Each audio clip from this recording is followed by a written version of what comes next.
The Earth has been through 5 mass extinction catastrophes, and scientists suspect we're currently in the 6th. Mass extinctions happen when a large number of species are wiped out. The last one, around 66 million years ago, destroyed more than half the plants and animals on Earth. And a finding by Professor Daniel H. Rothman from the Massachusetts Institute of Technology suggests the next one is fast approaching. He's been analysing carbon levels in the oceans, and what he's found is mind-blowing for scientists. If the carbon cycle is nearing a neutral positive feedback point, well, completely terrifying. Professor Rothman says carbon levels in the ocean have reached a point of no return. Humans have pumped so much into the environment, chemistry is about to take over, and the result is unavoidable and disastrous. We're approaching what experts describe as a cascade of chemical feedback. The carbon increases the pH level in the water, causing ocean acidification, and when the oceans become too acidic, all life in them dies. Similar ocean acidification contributed to the Permian-Triassic mass extinction 250 million years ago, when life as we know it nearly came to an end. Mitigating this disaster may be impossible. Once we're over the threshold, how we got there may not matter. Once you get over it, you're dealing with how the Earth works and how it goes on its own ride. And it's a ride we are now all on. Getting off is not an option. I'm going to university in the early 1990s, and we knew then that climate change and global warming was starting to happen and it was a problem. And things like the Intergovernmental Panel on Climate Change were founded in the early 1990s, and the basic message might have been refined, but it hasn't changed since then.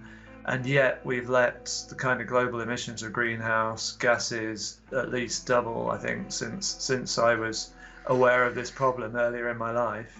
So yeah, we've collectively paused for a long time and given ourselves a much bigger challenge now to turn things around. I hope we'd all like a more equitable future, as well as one without kind of climate chaos unfolding. What we've seen in the time since I was first become aware of climate change is certainly China's emissions have shot up as they've developed. And there's obviously a sensitivity here. It's not right to sit in a long industrialized nation like I am in the UK and preach to everybody else, oh, they mustn't do this. But the key point now is that there's an opportunity to sidestep all the dirty technology of fossil fuel burning, because the cost of new renewable energy is competitive with making a new power station based on fossil fuels.